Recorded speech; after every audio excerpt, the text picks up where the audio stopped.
Hello प्रिय छात्रों, मैं सुरेश चंद्र सिंह आप सभी लोगों का NPIC वर्चुअल क्लासेस में स्वागत करता हूं।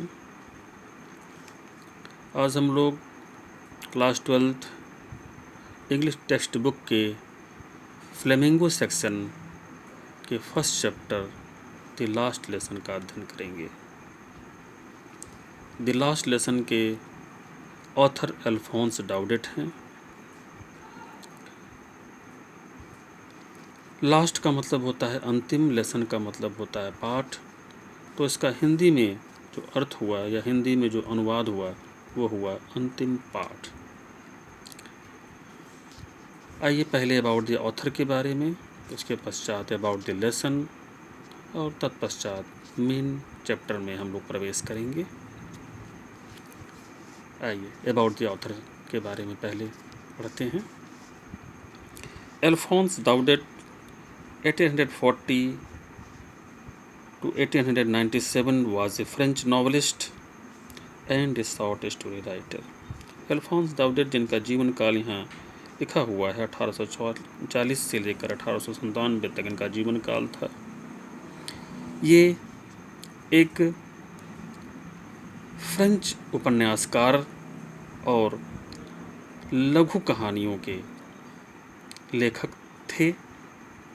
The last lesson is set in the days of Franco-Prussian War 1870-71, in which France was defeated by Prussia, led by Bismarck. तो ये जो चैप्टर है लास्ट लेसन, ये फ्रेंको प्रेशियन वार जो 1870 से 71 तक हुआ था उन दिनों में की ये कहानी है।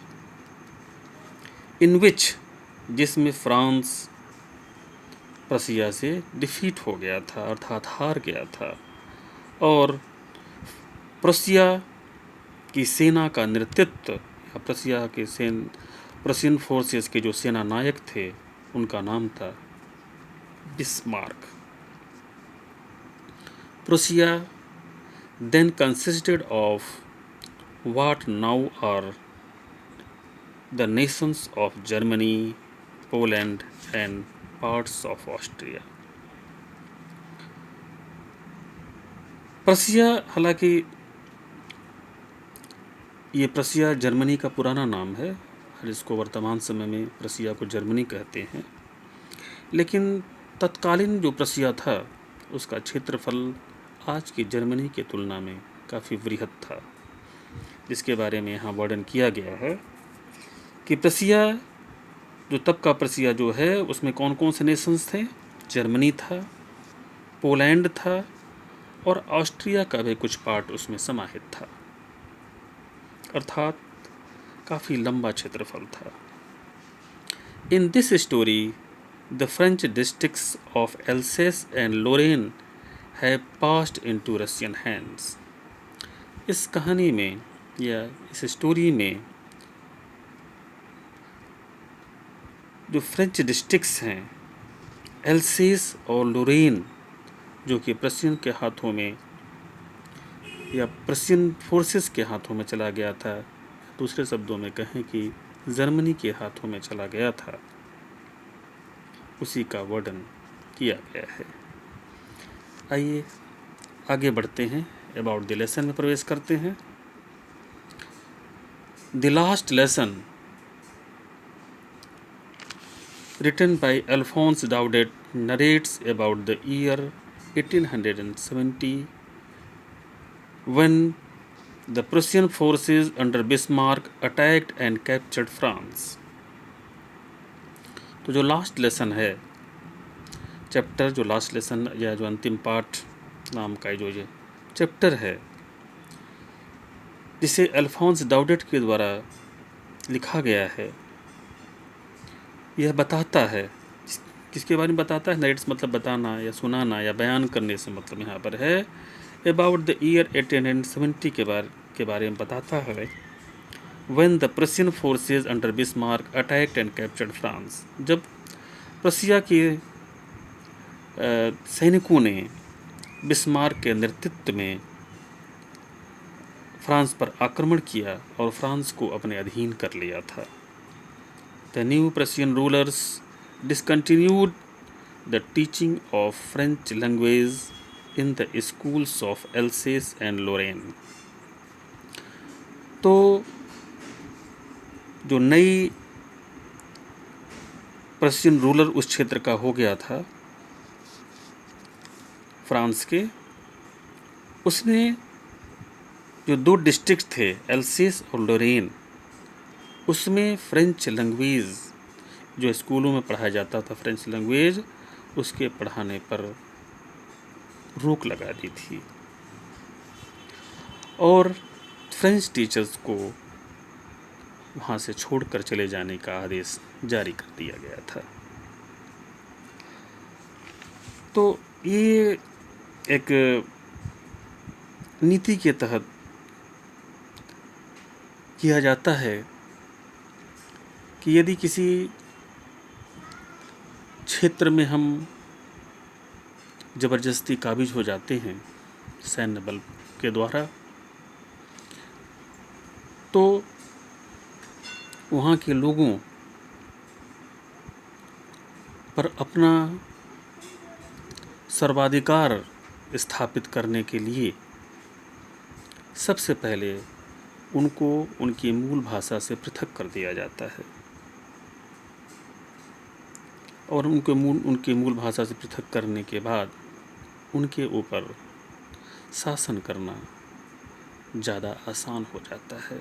इसी कड़ी में तत्कालीन प्रशियन रूलर्स ने वहाँ के स्कूलों में, वहाँ का मतलब जो 2 डिस्ट्रिक्ट्स हैं, जो 2 ज़िले हैं एल्सेस और लोरेन, वहाँ पर फ्रेंच लैंग्वेज की पढ़ाई को बंद कर दिया था।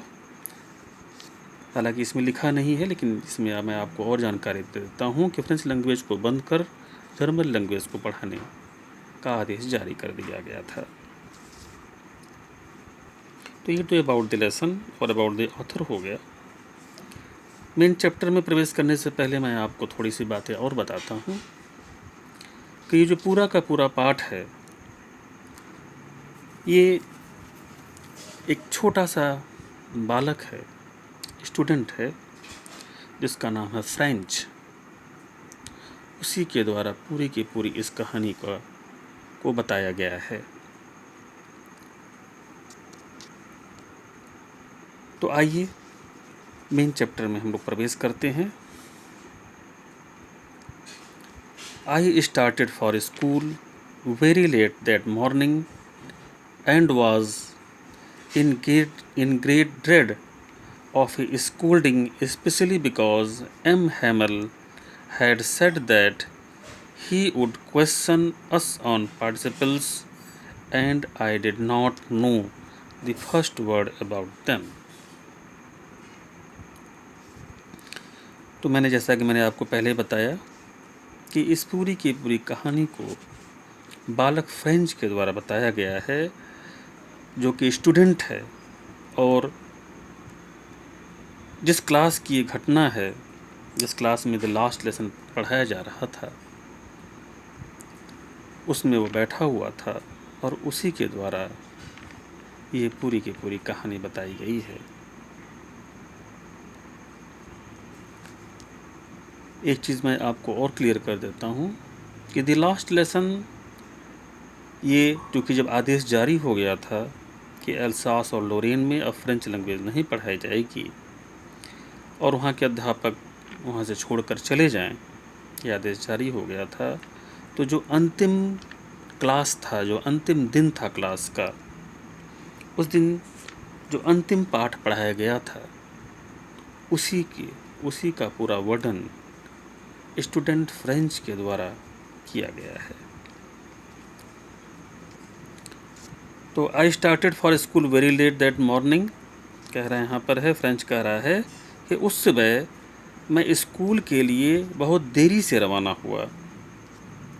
And was in great dread of scolding, और ग्रेट ड्रेड मतलब भयभीत होना या डरा हुआ होना, और उसे इस बात का भय था या डर था कि मुझे डांट पड़ेगी। क्यों डांट पड़ेगी? Specially because M Hamel had said that he would question us on participles. विशेषतः क्योंकि एम हैमल, जो उस फ्रेंच लैंग्वेज को पढ़ाने वाले जो इनके शिक्षक थे, उनका नाम एम हैमल था, जिनका ये अंतिम क्लास था, जो अंतिम पाठ पढ़ा रहे थे उस दिन, उन्होंने उसके पहले के क्लास में ये बता दिया था कि मैं तुमसे पार्टिसिपल्स के बारे में पूछूंगा। और फ्रेंच कह रहा है कि and I did not know the first word about them, और मैं उसके प्रारंभिक ज्ञान से भी अपरिचित था। फर्स्ट वर्ड का मतलब होता है मैं उसके बारे में कुछ भी नहीं जानता था, उसके प्रथम अक्षर से भी परिचित नहीं था, या दूसरे शब्दों में हम ये कहें कि उसके प्रारंभिक ज्ञान से भी मैं अनभिज्ञ था। For a moment I thought of running away and spending the day out of the doors. For a moment मतलब कुछ समय के लिए, आई थॉट कह रहे हैं, फ्रेंच कह रहा है कि मेरे मन में विचार आया कि क्यों न मैं आज के दिन घर से बाहर कहीं व्यतीत करूं और स्कूल न जाऊं। It was so warm so bright, कह रहे हैं कि वह दिन जो था वह काफ़ी गर्म और काफ़ी चमकीला था। The birds were chirping at the edge of the woods. जो बर्ड्स जो हैं या जो चिड़िया हैं, वो चर्पिंग मतलब चहचहाना होता है, एज मतलब होता है किनारा, और वुड्स माने होता है जंगल या वन होता है। तो फ्रेंच बता रहा है कि जो चिड़िया हैं वो जंगल के किनारे पर चहचहा रही थी। And in the open field back of the saw mill the Prussian soldiers were drilling. और जो आरा मशीन वहाँ पर कोई रहा होगा, कह रहे हैं जो आरा मशीन के पीछे का जो ओपन फील्ड था, अर्थात जो खुला हुआ मैदान था, उसमें प्रशियन के जो सोल्जर्स थे, अर्थात जो प्रशिया फोर्सेस के जो सैनिक थे, वो ड्रिलिंग कर रहे थे। ड्रिलिंग का मतलब होता है सैन्य अभ्यास करना, तो वो अपना सैन्य अभ्यास कर रहे थे। It was all much more tempting than the rules for participles. तो यहाँ पर जो बालक फ्रेंच है वो बता रहा है कि ये जो दृश्य था कि सैनिक वहाँ पर ड्रिलिंग कर रहे थे, चिड़िया जंगल के किनारे चहचहा रही थी, ये जो दृश्य था यह काफ़ी मनमोहक था, और इसको देखकर किसी के मन में भी रुकने की इच्छा कर सकती है थी वहाँ पर। लेकिन यहाँ पर ये बता रहे हैं कि यह जो मनमोहक दृश्य था वह पार्टिसिपल के रूल से कहीं ज़्यादा मनमोहक था।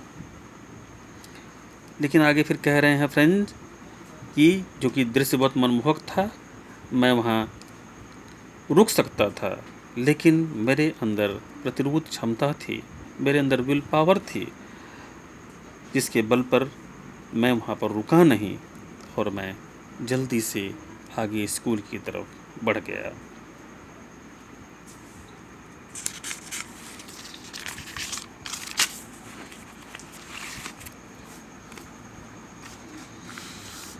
तो इस तरीके से फर्स्ट जो पैराग्राफ था वो समाप्त हो गया। आइए इसके सेकंड पैराग्राफ में चलते हैं। When I passed the town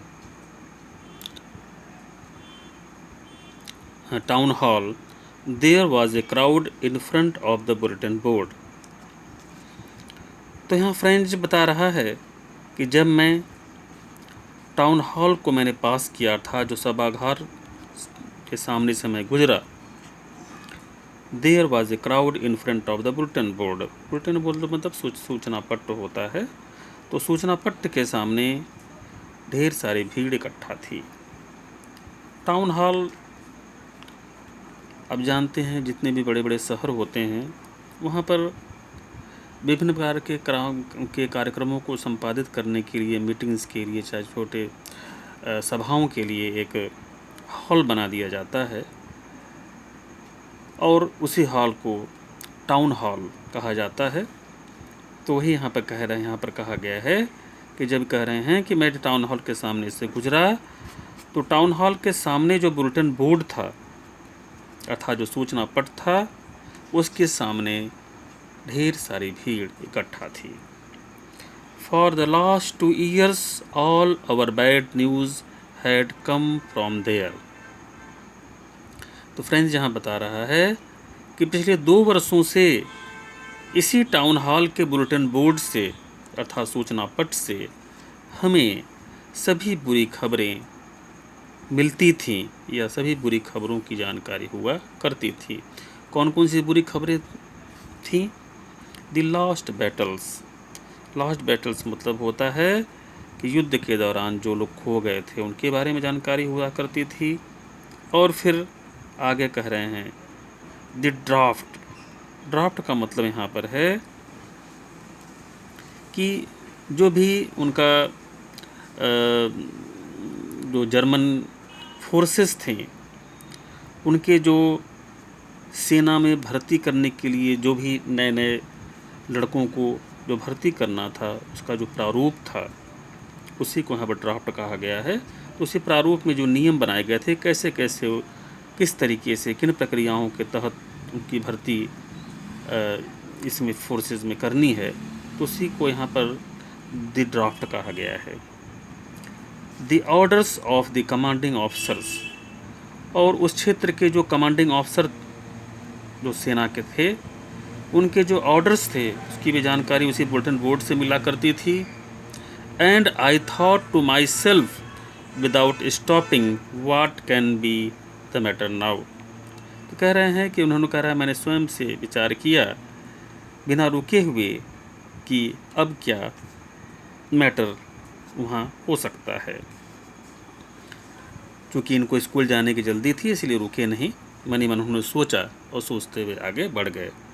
then as I hurried by as fast as I could go the blacksmith Walter who was there with his apprentice reading the bulletin called after me।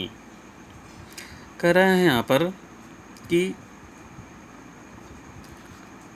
then उसके बाद as I hurried कह रहे हैं कि मैं जल्दीबाजी में था और जैसे ही जल्दीबाजी में आगे की तरफ बढ़ा द ब्लैक स्मिथ इनका कोई परिचित लोहार था जिसका नाम वॉक्टर है। तो जो वॉक्टर लोहार था जो कि वहाँ उपस्थित था अपने प्रशिक्षुओं के साथ, कहाँ पर उपस्थित था? बुलेटिन बोर्ड जो टाउन हॉल में जो बुलेटिन बोर्ड लगा हुआ था या सूचना पट जो लगा हुआ था वहाँ पर वो वॉक्टर लोहार जो है अपने प्रशिक्षु के साथ वहाँ पर उपस्थित था और बुलेटिन को पढ़ रहा था। तो यहाँ लिखा है who was there with his apprentice. Apprentice मतलब होता है जो किसी प्रशिक्षित व्यक्ति के अंदर जो लोग सीखते हैं उनको प्रशिक्षु कहा जाता है। तो वो सभी वहाँ पर बुलेटिन को पढ़ रहे थे। उसने कॉल्ड आफ्टर मी, उसने मुझे आवाज़ दी डोंट गो सो फास्ट। इतना तेज़ी से मत जाओ। बब मतलब लड़के से मतलब है या बच्चे, इतना तेज़ी से लड़के मत जाओ। You will get to school in plenty of time. अर्थात तुम स्कूल बहुत जल्दी पहुंच जाओगे, तुम्हारे पास स्कूल जाने के लिए बहुत ज़्यादा समय है, इसलिए बहुत जल्दी मत जाओ। तो इस तरीके से इस पहले चैप्टर के 2 पार्ट समाप्त हो गए। Thanks a lot. कल हम लोग आगे के पार्ट को पढ़ेंगे।